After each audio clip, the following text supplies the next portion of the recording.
The Dark Knight. The Joker knew Batman's true identity. There's a theory that flips The Dark Knight completely on its head, that the Joker knew Bruce Wayne was Batman from the very start. Think about it. His attacks aren't random, they're precise. He doesn't go after Gotham's richest or most powerful. He targets Bruce's moral anchors. Rachel, Harvey, the idea of hope itself. He dismantles Bruce's world piece by piece, testing what's left when you take away everything except the mask. His famous line, "No, you complete me." Isn't just chaos flirting with order, it's recognition. He's not interested in unmasking Batman because he already knows. He's interested in exposing why Bruce needs the mask. Every explosion, every hostage, every twisted game is designed to make Batman break his one rule, forcing him to become the very monster he swore to fight. The Joker doesn't want to destroy Gotham, he wants to rewrite Batman. He's the only villain who doesn't crave power, money, or fame, just proof. Proof that under the right pressure, even the best man can fall. And maybe that's why he never looks surprised when Bruce shows up. He always knew who was under the cowl. Harry Potter. Dumbledore is death. Of all the theories in the wizarding world, this one feels the most poetic and the most haunting. In the tale of the three brothers, each brother represents a different relationship with death. The first seeks power and becomes Voldemort, chasing invincibility through the Elder Wand. The second seeks love and resurrection, mirroring Snape's tragic devotion to Lily. And the third brother, the one who accepts death, is Harry, the boy who greets it like an old friend in Deathly Hallows. So who does that make Dumbledore? Death itself. He greets Harry at King's Cross, calm, knowing, and kind. He holds the Elder Wand. He orchestrates every trial that brings Harry face to face with mortality. He doesn't kill, he guides.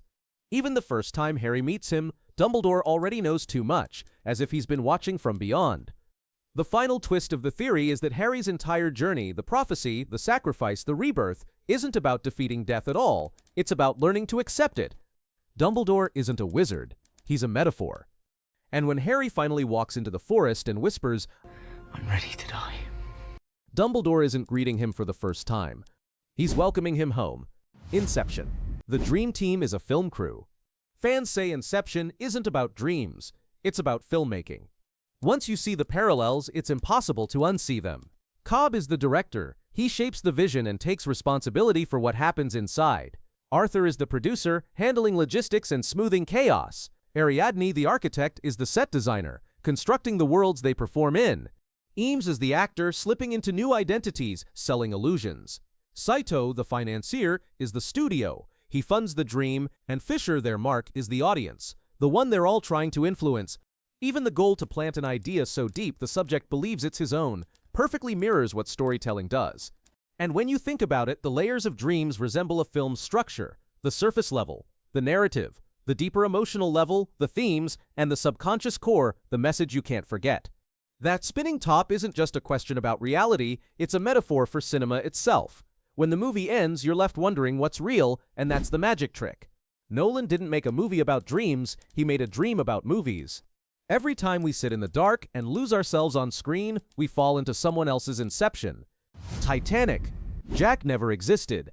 This theory doesn't just change Titanic, it turns it into a psychological masterpiece. It claims that Jack Dawson never existed. He's not a man, he's an idea. He appears the moment Rose is ready to end her life, his hand reaching out just as she's about to jump. He's everything she isn't: free, brave, spontaneous. He teaches her to live, not survive. But once she's saved, he disappears. No records of him on the ship, no photos, not even a mention from other passengers after the sinking. It's as if he was never there at all. He's her subconscious rebellion against control, a manifestation of her desire for freedom. The romantic moments, dancing below deck, spitting off the ship, the sketch, they're all her awakening, not memories. Even his final words, You must do me this honor. You must promise me that you'll survive. Sound like the inner voice of someone reclaiming their will to live. So when Rose says, He exists now, only in my memory. It's not grief, it's realization. Jack was never meant to be real. He was meant to save her. And maybe that's the most romantic story of all. Toy Story. The toys were never alive. This theory shatters childhood nostalgia with one quiet truth: the toys were never alive. Instead, everything we see is through the imagination of a child, first Andy, then Bonnie. When Andy plays, the toys move, talk, and love. When adults enter, they freeze, because from an adult's perspective, nothing's happening. Buzz's belief that he's a real space ranger? That's not delusion, that's Andy's imagination at work, projecting his childhood fantasies onto plastic. Each toy represents a stage of growing up.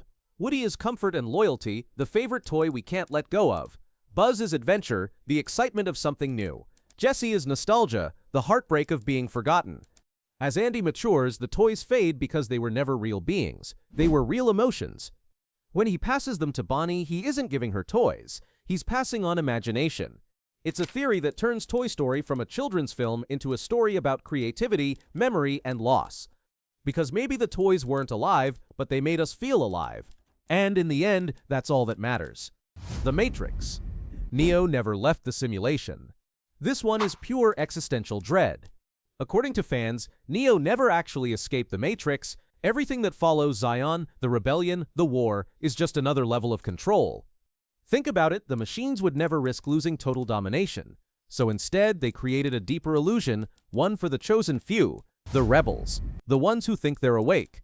It's genius, a trap built inside a trap. Even Morpheus might be part of the system, the perfect recruiter, designed to give humans hope while keeping them in line. Neo's powers, his visions, his destiny, all engineered to satisfy the need for freedom. The real prison isn't the digital one, it's belief. When the Oracle tells Neo, "You didn't come here to make the choice. You've already made it."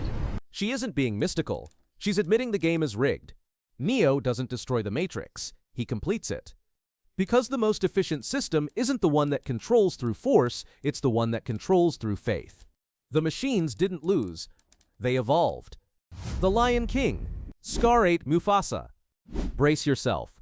This one's dark. In The Lion King, after Mufasa's death, his body is never shown again. Not buried. Not eaten by hyenas. Gone. So where did it go? Enter the theory. Scar ate him. In one infamous shot, Scar plays with a skull that perfectly matches a lion's. And hyenas don't typically eat lions, but lions sometimes do. Especially dominant males. It's Shakespearean horror disguised as a Disney classic, brother devouring brother to complete the circle of power. Even Scar's voice, sly, poetic, narcissistic, fits the predator who believes he's untouchable. That chilling grin as he toys with the skull isn't random. It's triumph. This theory adds an unspoken layer of horror. The kingdom didn't just lose its king, it consumed him. Scar didn't just kill Mufasa, he became him, wearing his legacy like a crown of bone. It's the most disturbing long live the king moment ever, and once you see it, you'll never look at Scar the same way again. The Shining. Jack Torrance was always there. Jack Torrance. You've always been the caretaker. It's the most chilling line in The Shining, and it might be literal. The photo at the end, dated 1921, shows Jack smiling among guests from a time decades before his arrival. The theory says the Overlook Hotel doesn't haunt him, it owns him. Jack isn't a new victim, he's an old one, trapped in a cycle of violence and memory, reborn every generation to repeat the same story. The hotel feeds on anger, alcoholism, and despair, drawing in souls that mirror its history. Each caretaker, Grady, Torrance, whoever comes next, isn't chosen. He's reincarnated. Even the ghosts recognize him instantly. When Grady says, You've always been the caretaker. It's not a taunt, it's the truth. The Overlook doesn't kill people, it absorbs them. Every scream, every drop of blood becomes another brick in its foundation. That final smile in the photo isn't madness, it's surrender. Jack didn't lose his mind. He found his place. Forrest Gump. Heaven, not Alabama. This theory turns Forrest Gump from a drama into a fable. It claims Forrest died in Vietnam and everything that happens after is heaven. Think about it. After the war, his life becomes impossibly perfect. He becomes a sports hero, a war hero, a millionaire. He meets presidents, changes history, and reunites with Jenny in the most poetic way possible. Every hardship he faced before, rejection, heartbreak, loss, is redeemed in a heaven-like version of Earth where everything finally makes sense. The feather floating at the beginning and end symbolizes his soul, free and untethered. Even the tone of the movie changes after Vietnam, from tragedy to wonder, from pain to peace. Jenny appears only when he needs her most, like a guardian angel guiding him toward closure. The ending isn't just bittersweet, it's transcendent. Forrest didn't survive the war. He found peace after it. And that's why Forrest Gump feels so comforting, even in its saddest moments, because it's not about luck. It's about salvation. Shutter Island, Teddy was right all along. It's one of cinema's most divisive endings, but what if we got it wrong? According to this theory, Teddy Daniels isn't insane. He's right. He really is investigating a government-run asylum conducting illegal psychological experiments. But when he gets too close, they turn the tables. They gaslight him, drug him, rewrite his reality. Chuck isn't his partner, he's Dr. Sheehan, planted to manipulate him. The storm that cuts off the island? Faked. The missing patient? Invented. Everything from the pills to the cigarettes is designed to make Teddy question his sanity until he accepts the lie that he's Andrew Laeddis. But the final line gives it away. Which would be worse? To live as a monster? Or to die as a good man? That's not madness, that's clarity. He realizes the truth and chooses silence, because sometimes the only way to stay sane is to let them think you've lost your mind. The best movie theories don't rewrite the story, they reignite it. They remind us that cinema isn't about answers. It's about the thrill of the question. So, which of these theories do you believe, and which one ruined your childhood forever?